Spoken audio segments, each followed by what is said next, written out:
Guys, welcome back to my channel. So ಎಲ್ಲರೂ ಹೇಗಿದ್ದೀರಾ? ನಾನು ಕೂಡ ಚೆನ್ನಾಗಿದ್ದೀನಿ. ನೀವೆಲ್ಲರೂ ಚೆನ್ನಾಗಿದ್ದೀರಾ ಅಂತ ಭಾವಿಸ್ತಾ ಇವತ್ತಿನ ವಿಡಿಯೋ ಸ್ಟಾರ್ಟ್ ಮಾಡ್ತಾ ಇದ್ದೀನಿ. ಇವತ್ತು ಒಂದು ಡಿಫ್ರೆಂಟಾಗಿ ನಾವೆಲ್ಲ ಮಾಡೋ ರೀತಿ ಪಾಯಸ ಅಲ್ಲ, ಒಂದು ಕೇರಳ ಸ್ಟೈಲಲ್ಲಿ ಪಾಯಸ ಮಾಡೋಣ. ತುಂಬ ಚೆನ್ನಾಗಿರುತ್ತೆ. ಸೊ ನೀವು ಕೂಡ ಟ್ರೈ ಮಾಡಿ, ಹಾಗೆ ಹೇಗಿದೆ ಅಂತ ಕಮೆಂಟ್ ಬಾಕ್ಸಲ್ಲಿ ತಿಳಿಸಿ. ಓಕೆ, ಯಾರೆಲ್ಲ ಸಬ್ಸ್ಕ್ರೈಬ್ ಮಾಡಿದೆ ವಿಡಿಯೋ ನೋಡ್ತಾ ಇದ್ದೀರಾ, ಪ್ಲೀಸ್ ಸಬ್ಸ್ಕ್ರೈಬ್ ಮಾಡ್ಕೊಳ್ಳಿ. ಹಾಗೆ ಒಂದು ಲೈಕ್ ಮಾಡಿ, ಶೇರ್ ಮಾಡಿ, ಕಮೆಂಟ್ ಮಾಡಿ. ಲೈಕ್ ಮಾಡೋದು ಮರಿಬೇಡಿ. Thank you for all. So ಈಗ ಮಾಡೋದು ಹೇಗೆ ಅಂತ ನೋಡೋಣ. ನಾನಿಲ್ಲಿ ಒಂದು 3/4 ಕಪ್ಪಷ್ಟು ನಾನು ಹೆಸರು ಬೇಳೆ ತೊಗೊಂಡಿದ್ದೀನಿ. ಸೊ ಒಂದು 3/4 ಕಪ್ಪಷ್ಟು ಇದೆ. ಇದನ್ನು ತೊಳೆದಿಲ್ಲ ನಾನಿನ್ನು. ಸೊ ಇದನ್ನು ಹೀಗೇ ನಾವು ಯೂಸ್ ಮಾಡ್ತಾಯಿದ್ದೀನಿ. ಸೊ ಆಮೇಲೆ ತೊಳೆಯೋಣ. ಸೊ ಫಸ್ಟ್ ಇದನ್ನು ಏನು ಮಾಡೋದು ಅಂತ ನೋಡೋಣ. ನೋಡಿ, ಇಲ್ಲೊಂದು ಬಾಣಲೆ ಇಟ್ಕೊಂಡಿದ್ದೀನಿ. ಇದರಲ್ಲಿ ನಾವು ತೋರಿಸ್ಕೊಳ್ಳೋಣ. ಚೆನ್ನಾಗಿ ಇದನ್ನು ಫ್ರೈ ಮಾಡ್ಕೋಬೇಕು. ಸ್ಟವ್ ಆನ್ ಮಾಡ್ಕೊಂಡಿದ್ದೀನಿ. ಇದನ್ನು ಚೆನ್ನಾಗಿ ಫ್ರೈ ಮಾಡ್ಕೊಳ್ಳೋಣ.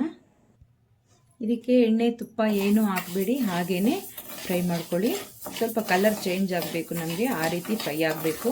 ತುಂಬ ಚೆನ್ನಾಗಿರುತ್ತೆ ಫ್ರೆಂಡ್ಸ್. ಈ ರೀತಿ ಮಾಡ್ಕೊಂಡು ನೋಡಿ ನೀವು.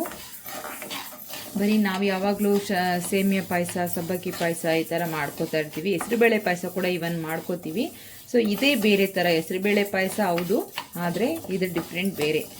ಸೊ ಟೇಸ್ಟ್ ಕೂಡ ಬೇರೆಯೇ. ಸೊ ಈ ರೀತಿ ಮಾಡ್ಕೊಂಡು ನೋಡಿ ನೀವು, ನಿಮಗೆ ಗೊತ್ತಾಗುತ್ತೆ. ನಾವು ನಮ್ಮ ಕರ್ನಾಟಕದಲ್ಲಿ ಯಾವ ರೀತಿ ಮಾಡ್ತೀವಿ, ಸೊ ಕೇರಳ ಸ್ಟೈಲಲ್ಲಿ ಯಾವ ರೀತಿ ಇರುತ್ತೆ ಅಂತ ನಿಮಗೆ ಗೊತ್ತಾಗುತ್ತೆ. ತುಂಬ ದಿನದಿಂದ ಅನ್ಕೋತಾ ಇದ್ದೆ ಮಾಡಬೇಕು ಈ ರೆಸಿಪಿ ಅಂತ, ಟೈಮೇ ಆಗಿಲ್ಲ. ಸೊ ಇವತ್ತು ದಿಢೀರಾಗಿ ಏನಾದರೂ ಒಂದು ಮಾಡೋಣ, ಟೈಮ್ ಇಲ್ಲ. ಸೊ ಇರೋದ್ರಲ್ಲಿ ಏನಾದರೂ ಒಂದು ಮಾಡೋಣ ಅಂದ್ಕೊಂಡು ಮಾಡ್ತಾಯಿದ್ದೀನಿ. ಸೊ ಎಲ್ಲರೂ ನೋಡಿ, ವಿಡಿಯೋ ಶೇರ್ ಮಾಡಿ, ಹಾಗೆ ಕಮೆಂಟ್ ಮಾಡಿ, ಲೈಕ್ ಮಾಡಿ ಮರಿಬೇಡಿ. ಡಿಫ್ರೆಂಟಾಗಿ ಟ್ರೈ ಮಾಡಿ ಫ್ರೆಂಡ್ಸ್. ಮನೆಯಲ್ಲಿ ಎಲ್ಲರಿಗೂ ಇಷ್ಟ ಆಗುತ್ತೆ. ಪ್ರತಿ ಸರಿನೂ ಒಂದೇ ಥರ ಪಾಯಸ, ಒಂದೇ ಥರ ಊಟ ಅದು ಬಂದರೆ ಎಲ್ಲರೂ ಬೋರ್ ಅಂದ್ಬಿಡ್ತಾರೆ ಮನೆಯಲ್ಲಿ. ಸೊ ಈ ರೀತಿ ಟ್ರೈ ಮಾಡ್ತಾಯಿರಿ. ಓಕೆ, ಸೊ ಇದು ಚೆನ್ನಾಗಿ ಫ್ರೈ ಮಾಡ್ಕೊಳ್ಳೋಣ ಫಸ್ಟು. ನೋಡಿ, ಈ ರೀತಿ ಆದರೆ ಸಾಕು.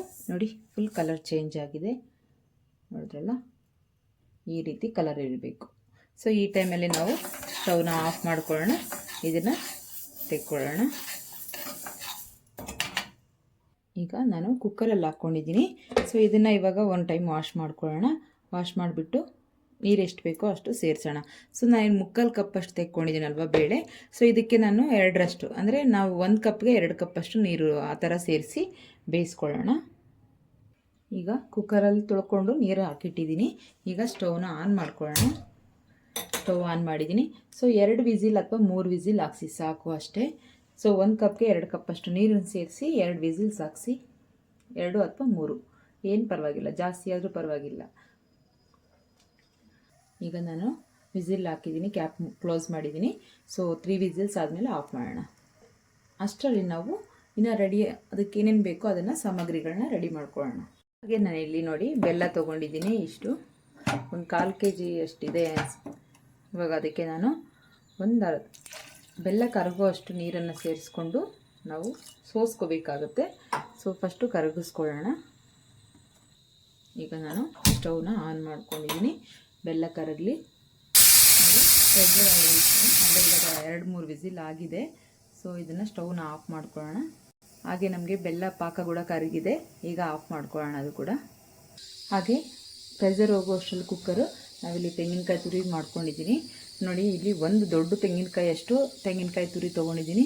ಇದನ್ನು ಚೆನ್ನಾಗಿ ರುಬ್ಬಿಟ್ಟು ಹಾಲು ಮಾತ್ರ ತೆಕ್ಕೋಬೇಕು. ಆದಷ್ಟು ಗಟ್ಟಿಯಾಗಿ ತೆಕ್ಕೊಳ್ಳಿ, ಹಾಲು ಮಾತ್ರ ಬೇಕು. ತೆಂಗಿನಕಾಯಿ ಹಿಂಡಿರೋದೆಲ್ಲ ಬೇಡ. ಇದು ಚೆನ್ನಾಗಿ ರುಬ್ಕೊಂಡು ನಾನಿವಾಗ ಹಾಲು ಮಾಡಿ ತೊಗೊಂಡು ಬರ್ತೀನಿ. ಇದಕ್ಕೆ ಮೇಯ್ನು ತೆಂಗಿನಕಾಯಿ ಹಾಲೇ ಜಾಸ್ತಿ ಬಲ ಕೊಡುತ್ತೆ, ಟೇಸ್ಟ್ ಕೊಡುತ್ತೆ. ನೋಡಿ, ಬೇಳೆ ಕೂಡ ಬೆಂದಿದೆ, ಪ್ರೆಷರ್ ಕೂಡ ಹೋಗಿದೆ, ಚೆನ್ನಾಗಿ ಬೆಂದಿದೆ. ಈಗ ನಾವು ಹಾಗೆ ಕೊಬ್ಬರಿ ಹಾಲು ಕೂಡ ರೆಡಿ ಮಾಡ್ಕೊಂಡಿದ್ದೀನಿ, ಸೋಸಿಟ್ಕೊಂಡಿದ್ದೀನಿ. ನೋಡಿ, ಒಂದು ಪಾತ್ರೆ 3/4 ಅಷ್ಟಿದೆ. ಈಗ ಮಾಡೋದು ಹೇಗೆ ಅಂತ ನೋಡೋಣ. ಈಗ ಇದೇ ಬಾಣಲೆಗೆ ನಾನು ಬೇಯಿಸಿಟ್ಕೊಂಡಿದ್ದೆಲ್ಲ ಇದಕ್ಕೆ ಸೇರಿಸ್ಕೊಳ್ಳೋಣ.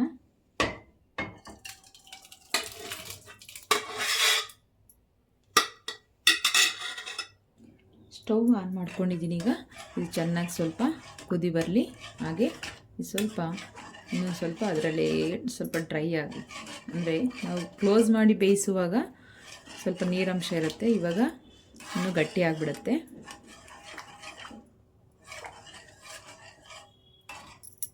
ಈಗ ಇದಕ್ಕೇನೆ ನಾವು ಬೆಲ್ಲ ಕೂಡ ಸೋಸ್ಕೊಳ್ಳೋಣ.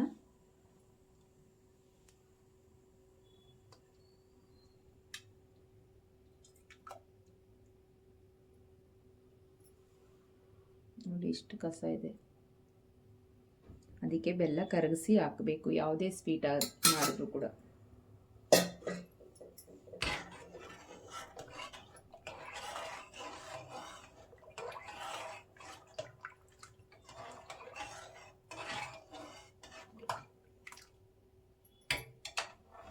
ಚೆನ್ನಾಗಿ ಕುದಿ ಬರಲಿ. ಈಗ ಚೆನ್ನಾಗಿ ಕುದೀತಾ ಇದೆ, ಇನ್ನೊಂದು ಸ್ವಲ್ಪ ಗಟ್ಟಿ ಆಗಬೇಕು. ಅಲ್ಲಿವರೆಗೂ ಸ್ವಲ್ಪ ನಾವು ತಿರುಗಿಸ್ತಾ ಇರಬೇಕು. ನಂತರ ನಾವು ಇದಕ್ಕೆ ತೆಂಗಿನಕಾಯಿ ಹಾಲನ್ನ ಸೇರಿಸೋಣ.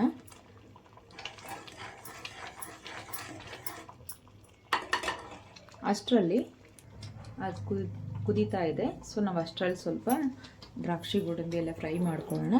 ಇವಾಗ ಬಿಸಿಗಿಟ್ಟಿದ್ದೀನಿ ಒಂದು ಪ್ಯಾನ್ನ. ಇವಾಗ ನಾನು ಫಸ್ಟು ಸ್ವಲ್ಪ ತುಪ್ಪ ಸೇರಿಸ್ಕೊತಾ ಇದ್ದೀನಿ.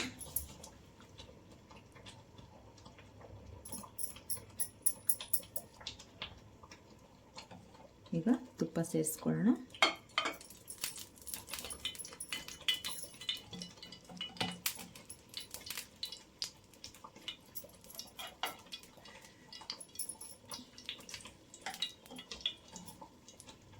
ಹಾಗೆ ಇದಕ್ಕೂ ಕೂಡ ಒಂದು ಟೇಬಲ್ ಸ್ಪೂನಷ್ಟು ತುಪ್ಪ ಸೇರಿಸಿದ್ದೀನಿ. ಈ ಟೈಮಲ್ಲಿ ಸ್ವಲ್ಪ ಸೇರಿಸ್ಕೊಂಡ್ರೆ ಚೆನ್ನಾಗಾಗುತ್ತೆ. ಸೊ ಚೆನ್ನಾಗಿ ಕುದಿ ಬರುವಾಗ ಒಂದು ಸ್ಪೂನ್ ಹಾಕ್ಕೊಂಡು ಮಿಕ್ಸ್ ಮಾಡಿ. ಈಗ ಇದಕ್ಕೆ ಸ್ವಲ್ಪ ತೆಂಗಿನಕಾಯಿ ಪೀಸ್ಗಳನ್ನ ಈ ರೀತಿ ಕಟ್ ಮಾಡಿ ಇಟ್ಕೊಂಡಿದ್ದೀನಿ. ಹಸಿದಿದ್ದರೆ ಹಸಿದೆ ಹಾಕ್ಕೊಳ್ಳಿ, ಇಲ್ಲ ಅಂದರೆ ಸ್ವಲ್ಪ ಒಣಗಿರೋದನ್ನೇ ಹಾಕ್ಕೊಳ್ಳಿ, ಏನು ಪರವಾಗಿಲ್ಲ. ಸ್ವಲ್ಪ ಫ್ರೈ ಮಾಡ್ಕೊಳ್ಳಿ.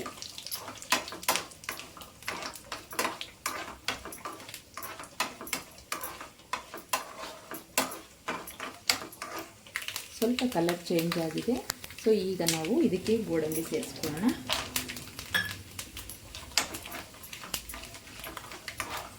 ಜಾಸ್ತಿ ಬೇಕಾದರೂ ಹಾಕ್ಕೊಳ್ಳಿ, ಪರವಾಗಿಲ್ಲ. ಇಲ್ಲ ಡ್ರೈ ಫ್ರೂಟ್ಸ್ ಕೂಡ ಸ್ವಲ್ಪ ಸೇರಿಸ್ಕೋಬೋದು, ಬಾದಾಮಿ ಯಾವುದಾದ್ರೂ ಇದ್ದರೆ ನಿಮ್ಮ ಹತ್ರ. ಸೊ ನಾನು ಇಲ್ಲಿ ಗೋಡಂಬಿ ಸೇರಿಸ್ಕೊಂಡಿದ್ದೀನಿ, ಹಾಗೆ ದ್ರಾಕ್ಷಿ ಕೂಡ ಸೇರಿಸ್ತಾ ಇದ್ದೀನಿ.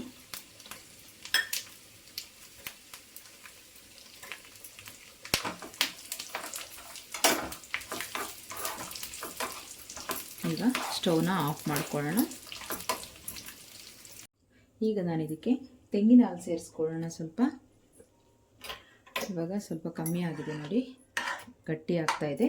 ಸೊ ಈ ಟೈಮಲ್ಲಿ ನಾನು ಸ್ವಲ್ಪ ಸೋಸ್ಕೋತಾ ಇದ್ದೀನಿ. ಆಲ್ರೆಡಿ ಸೋಸಿ ಇಟ್ಕೊಂಡಿರೋದನ್ನೇ ಮತ್ತೆ ಇನ್ನೊಂದು ಸರಿ ಸೋಸ್ಕೋತಾ ಇದ್ದೀನಿ.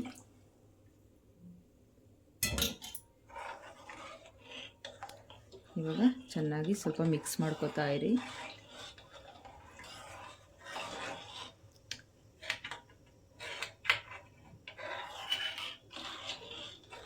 ಚೆನ್ನಾಗಿ ಕುದಿ ಬರಬೇಕು.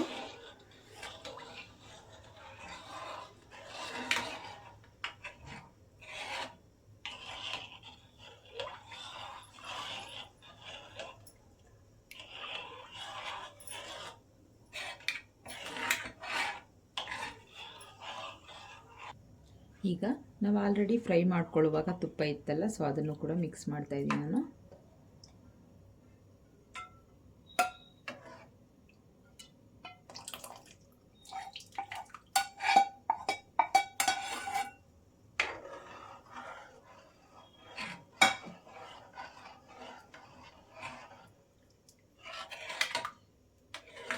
ತುಂಬ ನೈಸಾಗಿ ಬೇಯಿಸ್ಕೊಂಡ್ರೆ ಚೆನ್ನಾಗಿರುತ್ತೆ ಫ್ರೆಂಡ್ಸ್. ಅದು ಫುಲ್ ಕರ್ಗೋಗ್ಬಿಟ್ಟಿರಬೇಕು ಬೇಳೆಗಳು. ಇದರಲ್ಲಿ ಒಂದೊಂದು ಹಾಗೆ ಇದೆ ನಾನು ಬೇಯಿಸಿರೋದು. ಸೊ ನಾನು 2 ವಿಸಲ್ಗೆ ಪ್ರೆಷರ್ ತೆಗೆದುಬಿಟ್ಟೆ, ಸ್ವಲ್ಪ ಬೇಗ ಟೈಮ್ ಆಗಿಲ್ಲ. ಸೊ ಟೈಮು ನನಗೆ ಸಾಕಾಗಿಲ್ಲ, ಬೇಗ ತೆಕ್ಕೊಂಬಿಟ್ಟೆ ನಾನು ಪ್ರೆಷರು. ಸೊ ಹಾಗಾಗಿ ಆ ಒಂದೊಂದು ಕಾಳು ಹಾಗೇ ಇದೆ ಬೇಳೆ ಬೆಂದಿರುತ್ತೆ. ಸೊ ಅದು ಫುಲ್ಲು ಸಾಫ್ಟಾಗಿ ಬೇಯಿಸಬೇಕು. ಪ್ರೆಷರ್ ಹೋಗೋವರೆಗೂ ಬಿಟ್ಟಿದ್ರೆ ಆಗಿರೋದು. ನಾನು ಟೈಮ್ ಆಗಿಬಿಡತ್ತೆ ಅಂತ ನಾನು ತೆಗೆದುಬಿಟ್ಟೆ. ಸೊ ನೀವು ಪ್ರೆಷರ್ ಹೋಗೋವರೆಗೂ ಬಿಟ್ಟು ಆಮೇಲೆ ತೆಕ್ಕೊಳ್ಳಿ. ಫುಲ್ಲು ಸಾಫ್ಟಾಗಿರಬೇಕು, ಮ್ಯಾಶ್ ಆಗಿರೋ ಥರ ಇರಬೇಕು. ಆವಾಗ ತುಂಬ ಚೆನ್ನಾಗಿ ಬರುತ್ತೆ ಪಾಯಸ. ಚೆನ್ನಾಗಿ ಕುದಿ ಬರಲಿ, ಒಂದು ಕುದಿ ಬರಲಿ ಚೆನ್ನಾಗಿ.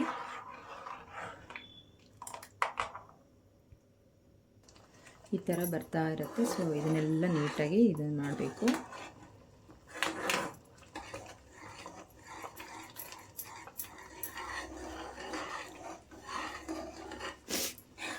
ತಿರುಗಿಸಿದ್ರೆ ನೊರೆ ಎಲ್ಲ ಕಮ್ಮಿ ಆಗುತ್ತೆ.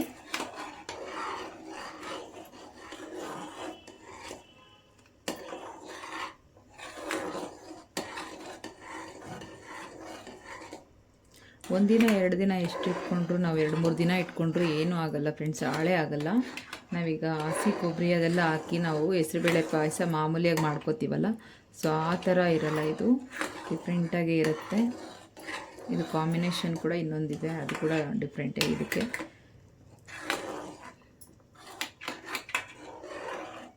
ಅದರಲ್ಲೂ ಇದರಲ್ಲಿ ಸ್ವಲ್ಪ ಕಪ್ಪು ಬೆಲ್ಲ ನಾವು ಯೂಸ್ ಮಾಡಿದ್ರೆ ಈ ಸ್ವಲ್ಪ ನಮಗೆ ಕಪ್ಪು ಕಲರ್ ಬರುತ್ತೆ, ಅಂದರೆ ಒಂದು ಸ್ವಲ್ಪ ಬ್ಲ್ಯಾಕ್ ಕಲರ್ ಥರ ಪಾಯಸ. ಸೊ ನಮಗೆ ಇಲ್ಲಿ ಬ್ರೌನ್ ಕಲರ್ ಇರೋ ಬೆಲ್ಲ ಯೂಸ್ ಮಾಡಿರೋದ್ರಿಂದ ನಮಗೆ ಪಾಯಸ ಇದೇ ಕಲರೇ ಬರುತ್ತೆ. ಅವ್ರು ಮಾಡೋದೆಲ್ಲ ಸ್ವಲ್ಪ ಕಲರ್ ಚೇಂಜ್ ಆಗಿರುತ್ತೆ, ಸ್ವಲ್ಪ ಬ್ಲ್ಯಾಕ್ ಕಲರ್ ಬಂದುಬಿಡುತ್ತೆ.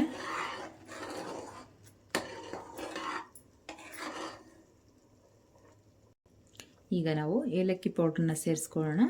ಹಾಗೆ ನಿಮ್ಮ ಹತ್ರ ಒಣಶುಂಠಿ ಪೌಡರ್ ಇದ್ದರೆ ಅದು ಕೂಡ ಸೇರಿಸ್ಕೊಳ್ಳಿ, ಒಳ್ಳೆ ಘಮ ಇರುತ್ತೆ, ಚೆನ್ನಾಗಿ ಸ್ಮೆಲ್ ಕೂಡ ಇರುತ್ತೆ. ಸೊ ನಾವು ಜಾಸ್ತಿ ಯಾವುದಕ್ಕೂ ಬಳಸಲ್ಲ, ಹಾಗಾಗಿ ನನ್ನ ಹತ್ರ ಇತ್ತು, ಅದೇನಾಗ್ಬಿಟ್ಟಿದೆಯೋ ಹುಡುಕಿಲ್ಲ.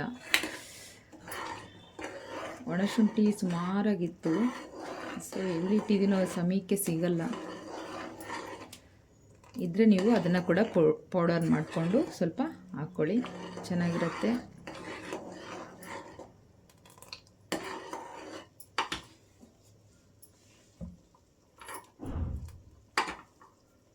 ಓಕೆ, ರೆಡಿ ಆಯಿತು. ಇದಕ್ಕೆ ಇನ್ನೊಂದು ಕೊಟ್ಟು ನಾವು ತೆಂಗಿನಕಾಯಿ ಅವೆಲ್ಲ ಮಿಕ್ಸ್ ಮಾಡಿ ಇಟ್ಕೊಂಡಿದ್ವಲ್ಲ, ಫ್ರೈ ಮಾಡಿ, ಸೊ ಅದನ್ನು ಕೂಡ ಸೇರಿಸ್ಕೊಳ್ಳೋಣ.